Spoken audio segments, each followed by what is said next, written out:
আচ্ছা, আসসালামু আলাইকুম। আমি আজকে আপনাদেরকে ড্রেসিং করে দেখাবো। ড্রেসিং করার জন্য আমাদের যে জিনিসগুলো লাগবে দেখাচ্ছি।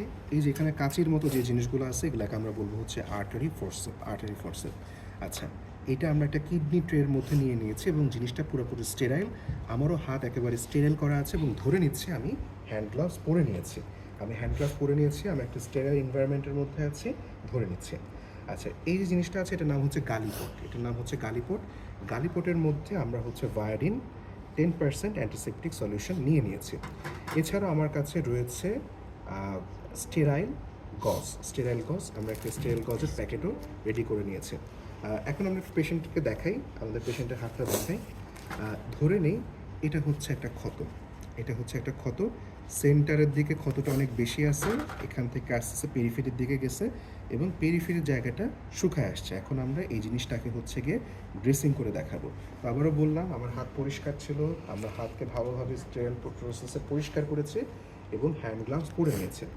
এখন যে কাজটা করতে হবে, আমাদেরকে একটা গজ গুছাইতে হবে। তো গজ গুছানোর জন্য আমরা একটা গজকে বের করে নেওয়ার পরে এই গজটাকে হচ্ছে গিয়ে আমরা ভাঁজ করে নিলাম, যেন আশেপাশের সুতা যেন কোনোভাবেই বের না হয়ে আসে।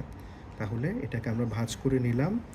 ভাঁজ করে আমরা আর্টারি ফোর্সেপ দিয়ে, এই যে আমাদের আর্টারি ফোর্সেপ ছিল সেটা দিয়ে আমরা প্রপারলি লাগায় নিলাম। লাগায় নেওয়ার পরে জিনিসটাকে আমরা লকও করে নিয়েছি।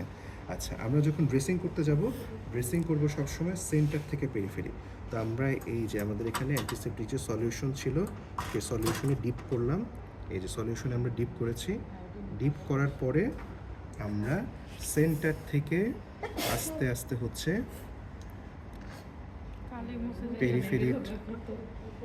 পেরিফেরির দিকে আমরা ডিপ করলাম।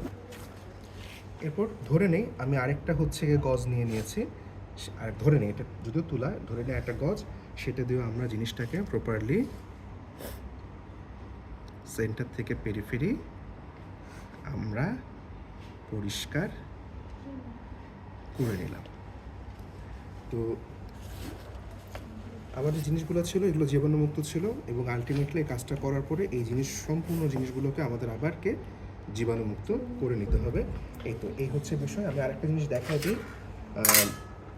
আর্টারি ফোর্সেপকে ধরার সময় আমরা বুড়া আঙুল এবং অনামিকা এই দুইটা ব্যবহার করব, বুড়া আঙুল এবং অনামিকা। এবং এই জায়গার মধ্যে কিন্তু লক থাকে, এই লক দিয়ে কিন্তু এটাকে শক্ত করে আটকায় ফেলা যায়, আবার লকটা খুলে ফেলা যায়। তাইলে আমরা যখন ধরবো তর্জনী দিয়ে আমাদের আর্টারি ফোর্সেপের মাথাটা ধরবো, ধরে এটাকে এভাবে হচ্ছে কন্ট্রোল করব। আর যখন লক করতে যাব, এই যে এভাবে লক করে দিলাম, লক খোলার সময় করে চাপ দিলাম, চাপ দিয়ে সরায় নিলে লক খুলে যাবে। লক করলাম, লক খুলে ফেললাম, লক করলাম, লক খুলে ফেললাম। এই তো। আর কিছু কি আছে এখানে? ঠিক।